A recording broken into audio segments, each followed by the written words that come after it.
வளர்ப்பு அப்படின்றதே ஒரு பெரிய ப்ராசஸ். ஆடு வளர்ப்புல ஒரு பழமொழி சொல்லுவாங்க, ஆடு வளர்க்கறதுக்கு முன்னாடி காடு வளர்க்கணும் அப்படின்ட்டு. ஆட்டை வளர்க்க போறோம் அப்படின்னா அதுக்கு தேவையான உணவுகளை நம்ம முன்கூட்டியே வளர்த்து வச்சுக்கணும். அப்பதான் அந்த ஆட்டு வளர்ப்பு அப்படின்றது ரொம்ப ஈஸியா இருக்கும் அப்படின்றதுக்காக அந்த பழமொழி சொல்லுவாங்க. என்னை பொறுத்த வரைக்கும் அந்த ஆடு வளர்ப்பே ஒரு பெரிய ப்ராசஸ்ங்க. முதல்ல ஆடை எப்படி தேர்ந்தெடுக்கணும் அப்படின்ற ஒரு விஷயம் இருக்கு. அதை எப்படி பராமரிக்கிறோம், அவங்களுக்கு என்ன மாதிரியான உணவுகள் கொடுக்கணும், அதை எப்படி கொடுக்கணும், அண்ட் அதுக்கு எவ்வளவு செலவாகும் அப்படின்ற ஒரு விஷயம் இருக்கு. இதுக்கு முன்னாடி அவங்கள தங்க வைக்கிறதுக்கு ஒரு ஷெட்டு தேவை இல்லையா, ஒரு கொட்டாய், ஆட்டு கொட்டாய். ஸோ அந்த ஆட்டு கொட்டாயை எப்படி நம்ம உருவாக்கணும், அதுக்கு எவ்வளவு மெயின்டெனன்ஸ் இருக்கு, அதுக்கு எவ்வளவு செலவாகும் அப்படின்றது இருக்கு. ஸோ இந்த ஆட்டு கொட்டாயை தாண்டி ஆடுகள் சாப்பிடக்கூடிய உணவு காடு இல்லையா. ஸோ அந்த காட்டில் ஆடுகளுக்கு என்ன மாதிரியான தீவனங்கள்லாம் தேவையோ அதெல்லாம் தான் நம்மளால வளர்க்க முடியும். ஸோ அதை எப்படி வளர்க்கணும், அதுக்கு எவ்வளோ செலவாகும் அப்படின்றத பற்றி தான் இன்னைக்கு இந்த வீடியோவில் டீட்டெயிலாக தெரிஞ்சுக்க போறீங்க. இன்னைக்கு நம்ம போகக்கூடிய இடம் ஹொசூரில் இருக்கக்கூடிய ஹிந்துஸ்தான் கோட் அண்ட் ஷிப் ஃபார்மிங்க்கு தான் போக போகிறோம். கிட்டத்தட்ட 4.5 வருஷமா ஆட்டு பண்ணை வச்சு மெயின்டைன் பண்ணிட்டு வரக்கூடிய ஹசைன் அவங்க தான் இன்னைக்கு நம்ம கூட இதை பற்றிலாம் நிறைய ஷேர் பண்ணிக்க போகிறாங்க. ஃப்ரீடம் ஃபார்மிங் நேயர்களுக்கு வணக்கம், நான் உங்க மதுமிதா.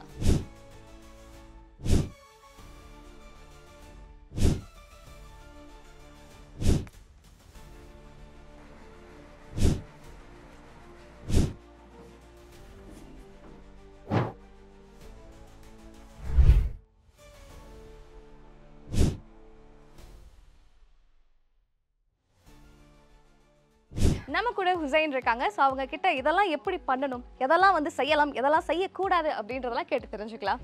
ஹுசைன், நம்ம பண்ணையில எத்தனை வகையான ஆடுகள் வச்சிருக்கீங்க, அண்ட் இந்த ஆடுகள்லாம் எந்த ஊர்ல இருந்து வந்தவங்க? மேடம் பார்த்தீங்கன்னா இப்போ போயர் கிராசன் இருக்கு, போயர் இருக்குது. போயர் பார்த்தீங்கன்னா இது சவுத் ஆப்பிரிக்கன் பிரீடு இருக்கு. இன்னொன்று பார்த்தீங்கன்னா தலைச்சேரின்னு இருக்கு. தலைச்சேரி பார்த்தீங்கன்னா கேரளா பிரீடு. அதை விட்டிங்கன்னா இன்னொன்று செம்பரி ஆடு இருக்கு, ஆந்திரா ரகம். இது 3 ஐட்டம் வச்சிருக்கோம். ஓகே.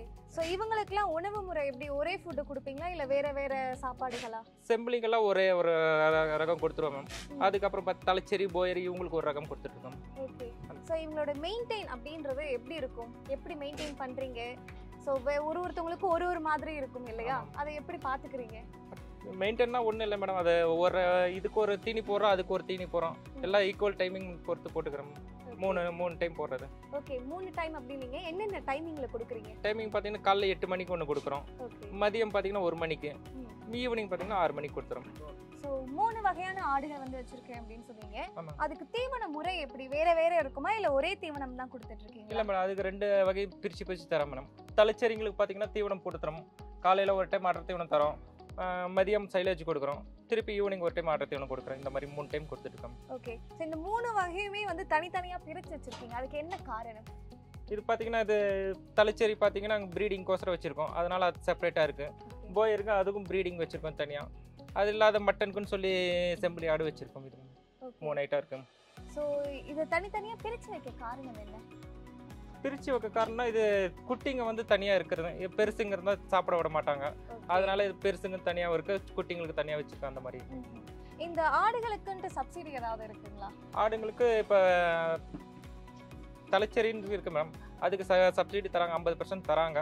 அது பார்த்தீங்கன்னா ப்ரீடிங்களுக்கு மட்டும் இருக்கு, அதுங்களுக்கு மட்டும் தான் தருவாங்க. இந்த மட்டனுக்கு இந்த ரகம் அதுக்கெல்லாம் கொடுக்க மாட்டாங்க. ஓகே. ஸோ இப்போ இந்த குட்டி ஆடுகளை எப்படி மெயின்டைன் பண்ணுறீங்க, அவங்களுக்கு என்ன மாதிரியான உணவுகள்லாம் கொடுப்பீங்க?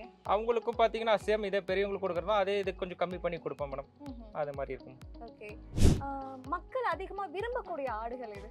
அது பார்த்தீங்கன்னா இது மட்டனுக்கு எடுத்துக்கிட்டா செம்பரி ஆடுகள் இருக்கு, அது பண்ணிட்டு இருக்கோம். இது வளர்ப்புக்கு பார்த்தீங்கன்னா இது தலைச்சேரி இருக்குது, அது ப்ரெக்னன்ட்க்கு அதை குட்டி போடுற மாதிரி அந்த மாதிரி எடுத்துக்கிறாங்க. ஓகே. ஸோ இப்போ பேசிக்காக ஒருத்தவங்க ஒரு ஆட்டு பண்ணை வைக்கணும் அப்படின்னா எந்த வகையான ஆடு அவங்க சூஸ் பண்ணலாம்? இப்போ சூஸ் பண்ணால் செம்பரி ஆடு பண்ணால் எனக்கு தெரிஞ்ச வரைக்கும் பெட்டராக இருக்கும் அந்த மாதிரி வேணும். ஓகே.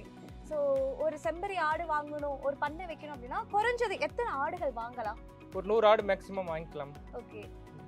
ஒரு 100 ஆடு வாங்குறோம் அப்படின்னும் போது எவ்வளோ இன்வெஸ்ட்மெண்ட் இருக்கும் அதுக்கு? இன்வெஸ்ட்மெண்ட் பார்த்தீங்கன்னா ஒரு குட்டிக்குன்னு ஒரு 6000 ரூபாய் போடணுமா, அது 100 குட்டிக்குன்னு ஒரு 6 லட்சம் வரும். ஓகே. அதுக்கு மேலே தீனிகளுக்கோசம் தனியாக வாங்கணும், அது தனியாக அதுக்கு ஒரு 2 லட்சம் வேணும். ஓகே. அது தனியாக வச்சுக்கணும். ஓகே. ஸோ குட்டிகள் இருந்து வாங்குறோம் அப்படின்னும் போது இவ்வளோ இன்வெஸ்ட்மெண்ட் இருக்கு அப்படின்ற மாதிரி சொன்னீங்க. எத்தனை மாதங்கள் கழிச்சு அதோட வருமானத்தை நம்ம பார்க்க முடியும்? 3 மாதம் மேம். 3 மாசம் பார்த்து அது வெளியே எடுத்து கொடுத்துட்டு அதுக்கப்புறமேல தான் ப்ராஃபிட் பார்க்க முடியும். அது பார்த்தீங்கன்னா ஒரு குட்டிக்குன்னு ஒரு 1000 ரூபாய் ப்ராஃபிட் வரும் மேடம். 3 மாசத்துக்கு ஒன்ஸ் வரும். 3 மாசத்துக்கு ஒரு தடவை. ஸோ இது இல்லாம வேற எப்படியெல்லாம் வருமானம் பார்க்கலாம்?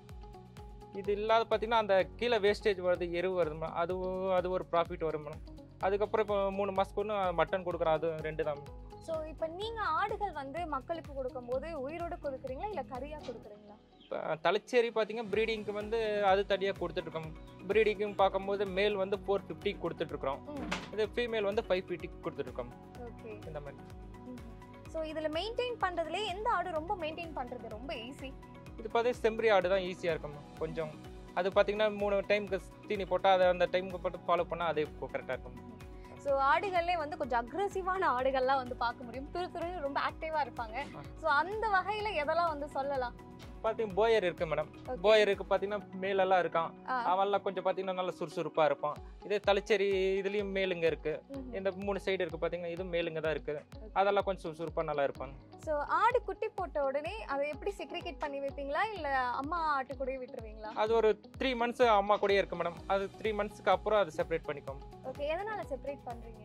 அது திருப்பி அதுக்கு அப்பதான் வெளியில போனாதான் தீனி எடுக்கும். தீனி எடுத்து அது கொஞ்சம் டெவலப் ஆகும் மேடம்.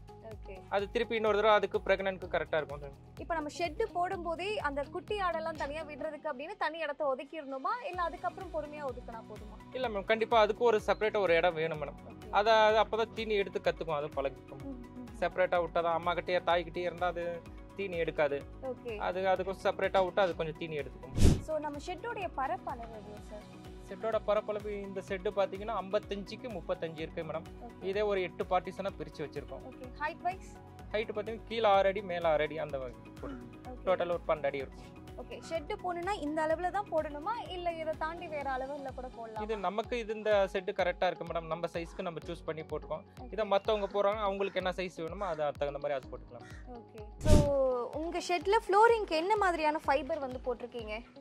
ஃப்ளோரிங் பார்த்தீங்கன்னா எல்லாமே இப்போ 2 செட்லேயே போட்டிருக்கிறதெல்லாம் இது ஃப்ளோர் போட்டிருக்கேன், ஃபைபரில் போட்டிருக்கேன் மேம். ஓகே, மர ஃப்ளோரிங்கும் வந்து போடுறாங்க. ஸோ அது பெட்டரா இது பெட்டரா? மர ஃப்ளோரிங் போட்டிருந்தோம், அது போட்டது அது 2 வருஷத்துக்கு ஒன்ஸ் அது மாற்றிட்டே இருக்கணும். ஓகே, இது பார்த்தீங்கன்னா ஒரு 7 இயர்ஸ்க்கு பெர்மனெண்ட்டாக அப்படியே இருக்கும். ஓகே, இது ஒன்றும் செலவு அவ்வளோ இருக்காது. ஓகே, ஒரு தடவை போட்டுட்டா ஒரு 6-7 வருஷத்துக்கு அப்படியே இது அப்படியே இருக்கும். Better option. ஒரு ஆட்டு பண்ணை வைக்கணும் அப்படின்னா இதுவும் சேர்த்து வைக்கணுமா? ஏன்னா சொல்லுவாங்க ஆடு வைக்கிறதுக்கு முன்னாடி காடு வைக்கணும் அப்படின்னு சொல்லுவாங்க. ஸோ என்ன மாதிரியான தீவனங்கள்லாம் அந்த காட்டில் வைக்கலாம்? மெயின் பார்த்தீங்கன்னா மக்காசோளம் போடணும், ஸ்வீட் கார்ன் மக்காசோளம் இது மாதிரி வச்சுக்கிட்டேன். இன்னொன்று கோஃபார் 47 சைலேஜ் தான் இது சோளத்தில் எடுத்துக்கிறது. அது இல்லாத வேலி மசால், மல்பெரி இதெல்லாம் அவங்களுக்கு ப்ரோட்டீன் கொஞ்சம் சத்து இதாக இருக்கும். ஓகே, ஸோ இதெல்லாம் வந்து போடுறதுக்கு எவ்வளோ இன்வெஸ்ட்மெண்ட் பண்ண வேண்டியதாக இருக்குது? அது ஒன்ஸ் ஒரு டைம் போட்டால் போதும் மேடம். அது ஒரு 6 மாதம் 1 வருஷத்துக்கு அது வந்துட்டே இருக்கும். ஓகே, அது நம்ம மெயின்டைன் பண்ணுறது பொறுத்து இருக்கு. ஆடுகள் பராமரிக்கிறது எப்படி, எத்தனை வகையான ஆடுகள்லாம் இருக்கு அப்படின்றது தான் இன்னைக்கு இந்த வீடியோவில் நீங்கள் பார்த்தீங்க. அண்ட் இதே மாதிரி ஃபார்மிங் ரிலேட்டடான வீடியோஸ்க்கு ஃப்ரீடம் ஃபார்மிங் சேனலை சப்ஸ்கிரைப் பண்ணிக்கோங்க.